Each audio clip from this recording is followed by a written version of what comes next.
Depending on who asks a question and what kind of question is asked, you can usually tell whether the question is a hostile question or not. But sometimes it's hard to tell. Hello, I'm Stuart Baskin, pastor of First Presbyterian Church of Tyler, Texas.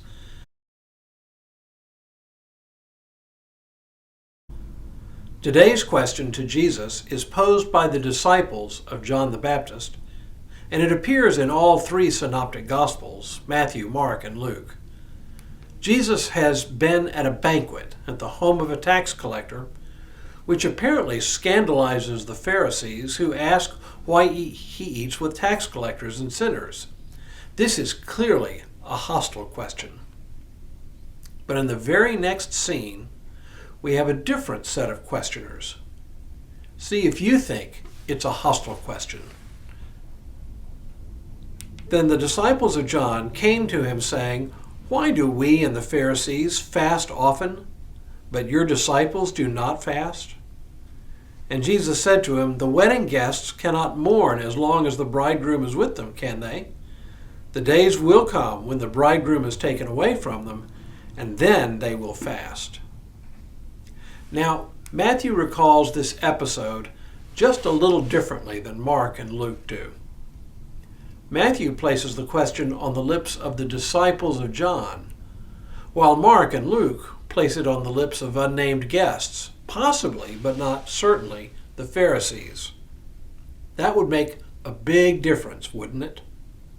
John's disciples might be suspicious, perhaps even somewhat jealous of Jesus, but the disciples we know to be actively hostile to Jesus.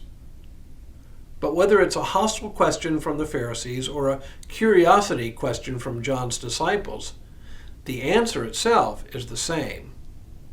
It gives Jesus a chance to play off the fact that he's just been to a banquet.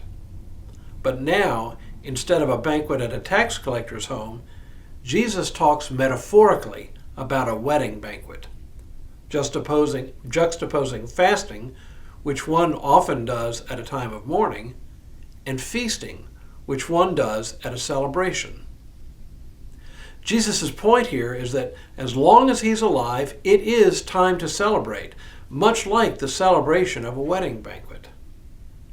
I think this is an intentional use of the wedding banquet metaphor by Jesus.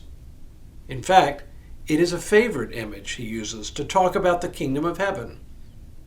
It is an apt metaphor for several reasons too, don't you think? Think about it. There are at least three reasons why this metaphor makes such good sense. In the first place, a wedding is a time for celebration and rejoicing, not for moping and weeping.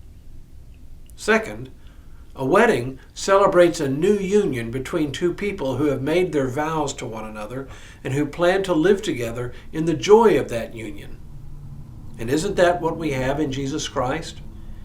In him, we now have union with God, not just for a lifetime, but for all eternity. Finally, a wedding banquet is communal.